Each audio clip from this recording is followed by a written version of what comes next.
Guys, welcome back. It is Racerx, and today I want to talk a little bit about a controversial subject. Really, in my opinion, the Scatpack can actually be more fun to drive on the street than the Hellcat. And as you know, I own both cars, so I kind of want to walk you through why I feel that way. It should be a fun little video. Also, guys, if you are new to the channel, make sure you slap the subscribe button down there in the corner. Here we go.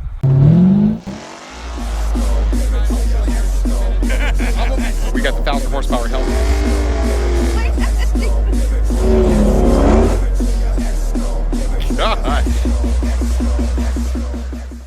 Well, it's a nice cool day here in North Texas, so I think it's time maybe to break out the Hellcat for this one as well.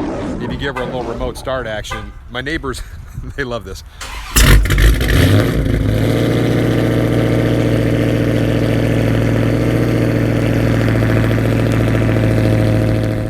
Well, guys, first up, I kind of want to start out with talking about the Hellcat. This is my baby. I absolutely love this car. As you can see, obviously it is the Charger version. I love the fact that we have both a Charger and a Challenger. As you know, we've got the Scatpack here with the 6.4 liter naturally aspirated Hemi, and these two cars could not be more fun to drive. I absolutely love both of them. But I do want to kind of focus in just 1 second on the Hellcat. As we know, back in 2015, Dodge really kind of set the world on fire by announcing the Hellcat, because not only were they sticking it in their flagship Challenger, but they're also stuffing it in a sedan. And so you can imagine everybody just kind of lost their minds, because prior to that, really, the Shelby at like 662 horsepower or something like that, that was the bad daddy of them all, and nobody could believe when they came out with that car back in like 2013 how much horsepower it had. And so Dodge really kind of raised the bar for everybody out there in terms of performance, horsepower per dollar. And I tell you what, when you talk about fun to drive, the Hellcat is absolutely legit. So I will just kind of pop the hood on this bad boy. And as you guys know, those of you that know my channel, obviously I've got a few things going on under the hood here, but you're talking about that 6.2 supercharged motor, that 2.4 liter supercharger sitting on top, and the car made 707 horsepower from the factory, and it is an absolute blast to drive in every sense of the word. That automatic transmission, the 8-speed they put in it, is absolutely fantastic. And even for the manual guys out there, they had an offering for you in the Challenger version. So how can something be more fun to drive than that thing? Well, I didn't really think that was going to be a thing up until the point where we bought this little Scatpack here. Now, I had driven a couple of Scatpacks before, but not really, or the 6.4 liter natural aspirated motor, which prior to the Scatpack was the SRT. And you know what, guys? It is a fantastic little motor, and I've really been pleased with it. But I didn't really think anything of it until I really got to drive this car, and I realized just how much fun it is to drive on the street. Well, guys, I'm actually in the Hellcat right now, and I tell you what, as most of you know, every time I get in this thing, I absolutely just grin like a school child, because the thing is just flat stupid. It is stupid fast, stupid powerful. It looks great, and I'll tell you what, there's just not much to complain about when you drive a sedan that does this. It's just stupid. But you know what, guys? At the end of the day, you know, they're with a supercharged motor. It's just different than a naturally aspirated motor. And you know, as we know, this is a Roots style blower that sits on top of the 6.2 liter motor. And the reason it is a 6.2 is actually because the Dodge decided to make the bore slightly smaller on this car, just so that it had a little more meat, so to speak, because Dodge basically made the Hellcat kind of like a built motor. It's built for boost. So it didn't have to be quite as big as the normal SRT motor of the 6.4. So, you know, they wanted to keep those walls nice and thick inside that motor. But what I will say is that with any either supercharged car, whether it be centrifugal force blower, a Roots style blower, or even with like a turbo car, there's always that little bit, I've driven a lot of them, there's always that little bit of lag. And with the Roots style blower, you don't get much, because when I hit it, I mean, it goes pretty good. And it depends on where you have it in the gear and stuff like that.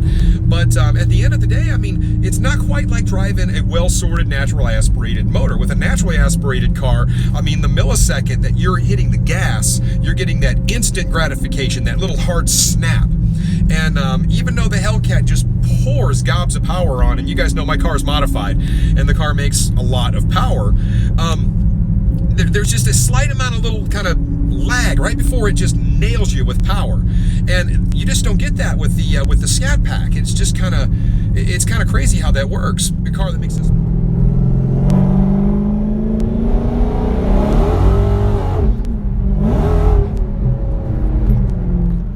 Well, time to take the Scat Pack for a little run. Those of you guys that haven't seen it, obviously, you know, there it is. It's that 6.4 liter naturally aspirated motor. I really like this Challenger and the way that the cockpit kind of wraps around to you.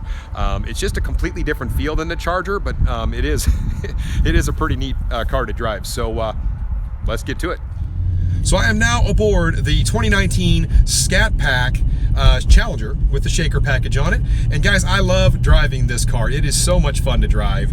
And you know, it never seems to get old. It's a lot like the Hellcat, but it's different. And what I mean by that is, well, I'll go ahead and jump into my points here. Point number one, the car's lighter.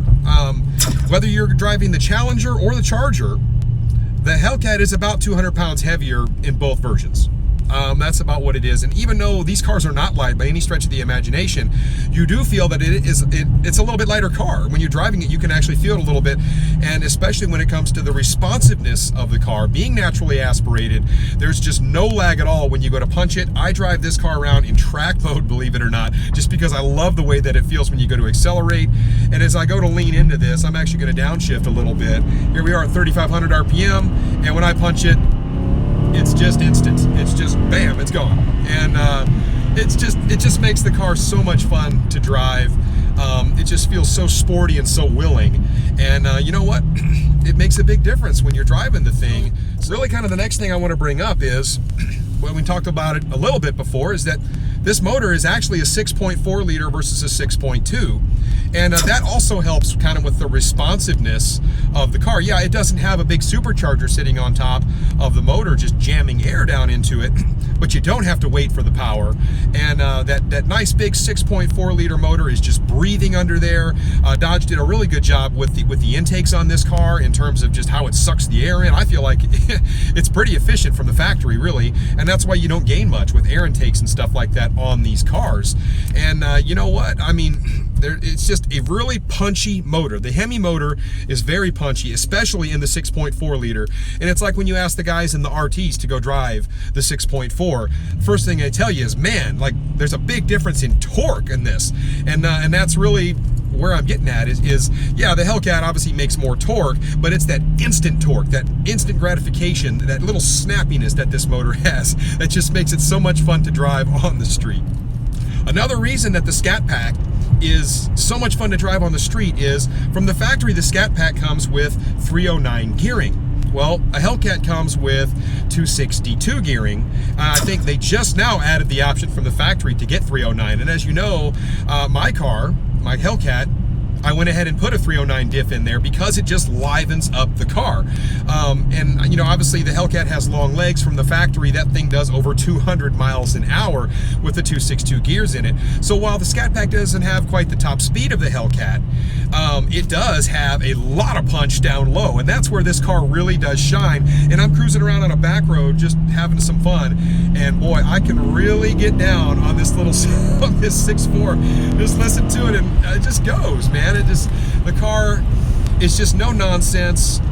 You know, it doesn't have that hard pull like the Hellcat has at the top, but in terms of that instant snap and gratification, man, it is really nice. And a lot of that is the gearing. That 309 gear that comes in these cars is perfect for that motor. And I commend Dodge on it. I think it is a perfect setup, and that's why a lot of Hellcat guys go to the 309, just for that low-end kind of snap punch that this car possesses.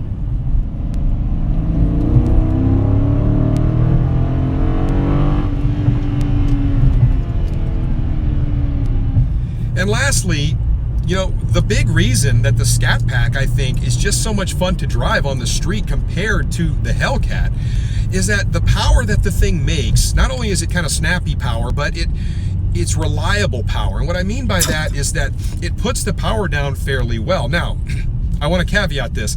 The little 245 tires that come on the Scat Pack, yeah, those are worthless. This car will blow those off pretty much whenever it wants to. It does not grab with those, but I tell you what, you put a set of drag radials on the back of this car like I'm running, and I've got some Mickey Thompson Street SS drag radials and 305 on the back of this car.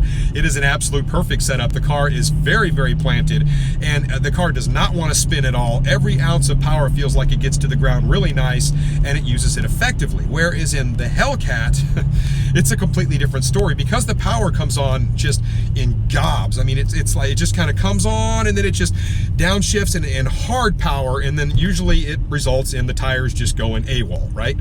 And anybody that's driven a Hellcat knows exactly what I'm talking about. The car downshifts, tires go up in smoke, and while it's fun, not necessarily efficient, right? And everybody knows spinning ain't winning. So some of you guys may have remembered my 0 to 60 tests on the street. The Scatpack was pretty much just as fast as the Hellcat. Now, we know the Hellcat is going to pull away on the big end. We also know the Hellcat on a sticky track is going to dominate because it's not going to spin like it does on the street. But on the street, guys, the Scatpack will hang with a Hellcat. I've found that out, especially with a good driver. So you know, the drag radials are kind of the equalizer. The Hellcat will overpower drag radials. So guys, I mean, those are really my big things when it comes to why the Scatpack is so much fun to drive on the street. It's just so punchy, and I tell you what, man, the power just is perfect in terms of the way the power comes on the street, and that's why the Scatpack can be pretty formidable from a dig with the right tire setup on the back, is because it puts just the right amount of power down, really kind of without trying to spin and just get all out of shape. And that's really the key to it. Well, guys, I actually just pulled up to a Scatpack and a Hellcat's probably favorite place in the world.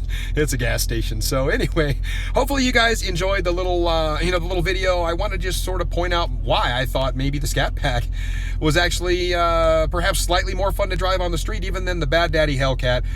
You guys may agree, perhaps you don't agree, and that's okay, but drop your comments down there in the comment section below. I really appreciate you guys tuning in. Until next time, Racerx.